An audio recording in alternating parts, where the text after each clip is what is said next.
Hi everyone, it's Pete here, minor canon for young people at Salisbury Cathedral. Let me just wiggle this around so at least it gets in the right place.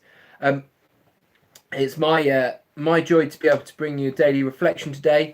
It's been quite a hard one for me actually. I've been rattling around with what on earth to say all day, and then I've come up with this, and it's out of the mouths of babes, you should say, because basically it's a question that a 6-year-old asked me, 7-year-old, I'd guess, asked me in school the other day, and I wanted to share it with you. The question this child asked me was, when was God born? When was God born? How was God made? When was God born? Now, I don't know about you, they're the fun questions in life.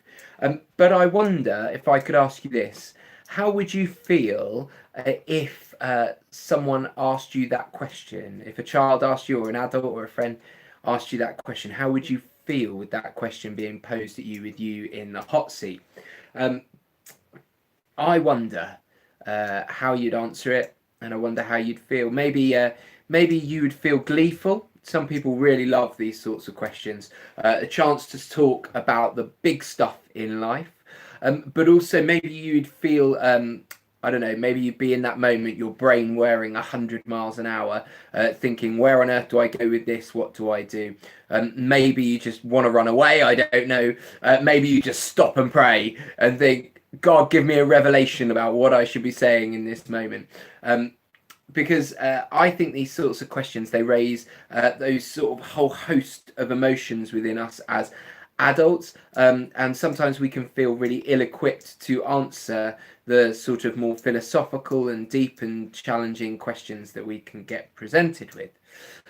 Because one of the things we like to do in life sometimes, maybe you're different, but this is something I like. I really quite like stuff that is solid and you can get hold of, sort of a good hard fact, provable.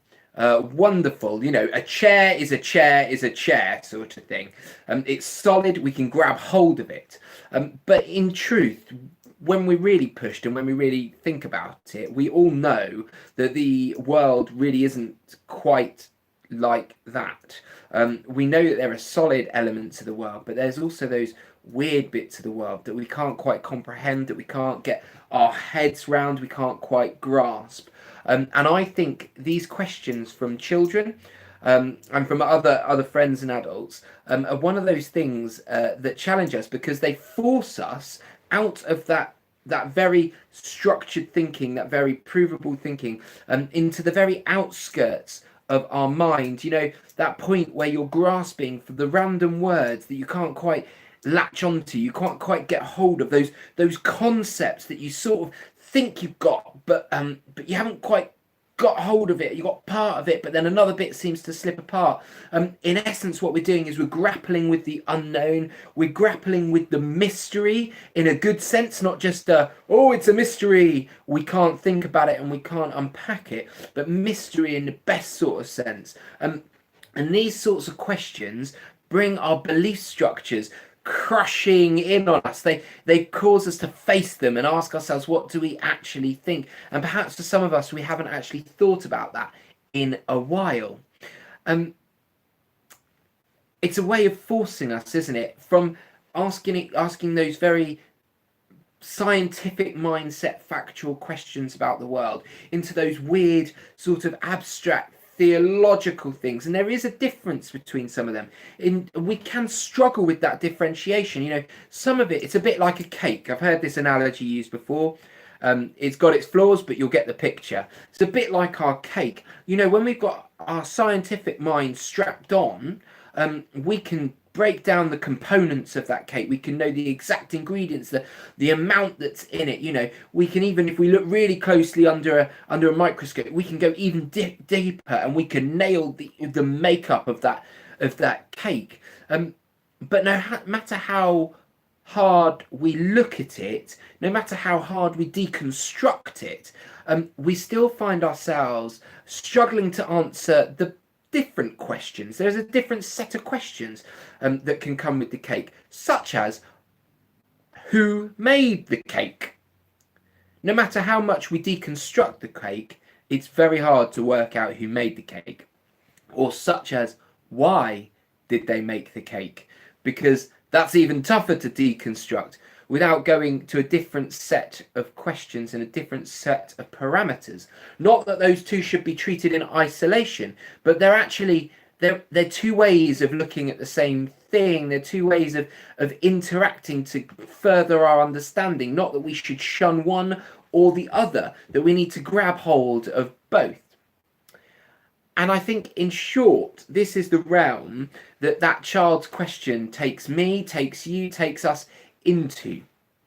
It's not to say we need to set aside our rational thought, but it is to say that actually what we need to do is open our minds, open our beings to step into the abstract, into those abstract questions that make our brains hurt to think about them. I wonder, how often do you think about the bigger questions in life?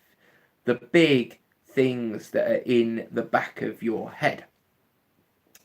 Well, you might be thinking he's gone off script here, but let's just bring it back to that question for a second.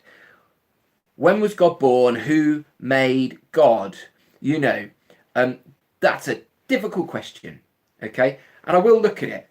But before I look at it with you, I'm actually going to use someone else's book, but before I look at it, I want to ask you a clarifying question.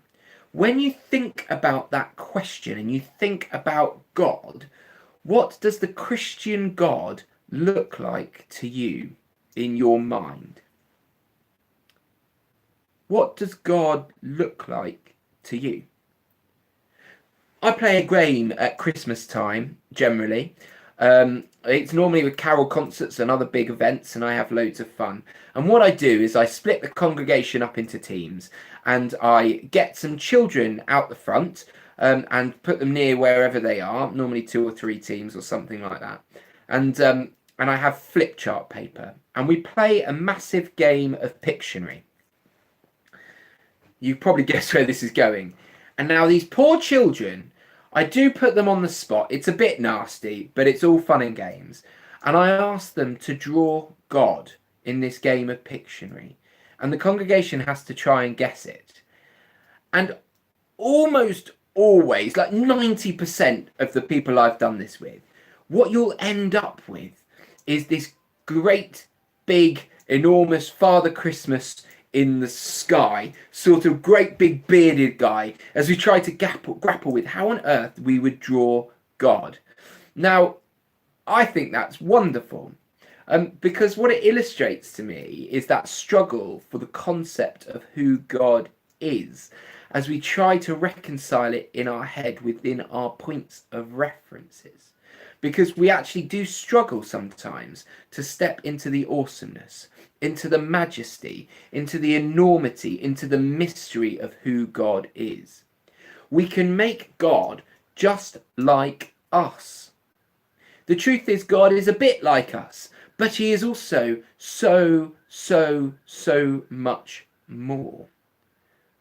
When we think about this question, we have to ask ourselves the question about how we conceive of God in our own thought processes. Who is God to you? Well, to answer the question at hand, when was God born? Who made God? I'm going to point towards a book which I absolutely love and will answer it far more succinctly than I will. A book by J. John, Canon J. John, and it's called That's a Good Question. And it's a book of all those awkward questions, or quite a number of them, that children have asked, and he got them sent in, and he sought to give an answer. So I'll give you his answer. It's very similar to what I gave to the boy, but it's a bit more succinct. So here you go. This is what it says. It said, the only information that we can trust about God is what he has told us about himself in the Bible. And there God clearly says that he is eternal, which means he never had a beginning and will never have an end. It is hard for us to understand, but it's true. In fact, the Bible says that to God, 1,000 years can be just like a day. Time doesn't mean the same thing to God as it does to us. In the Bible, we read, before the mountains were born, before you gave birth to the earth and the world, from the beginning to the end, you are God. In other words, God is older than the entire universe. God is someone who has always was, always is, and always will be. He wasn't born, he wasn't made, he just is. I can't get my head around it either, but there are a lot of things in life that we can't fully understand. The good news about this is that we trust God for our whole life because, as the Bible says, he is the same yesterday, today, and forever. So he's not going to change, ever. And that's really good to know. Well, there's J. John's answer. Mine was very, very similar, not as succinct. I want to encourage you. This is a book targeted at children. Get a copy. You may think that sounds really patronizing. This has been fantastic. It helps access some of those deeper questions in life. I love using this book. I give it to lots of teachers. I give it to loads of people. And if you're wondering about those big questions in life, grab this as a starting point because you can see how easy and accessible it is. Anyway, there's a plug for J. John's book. I'm done. I'm way over time.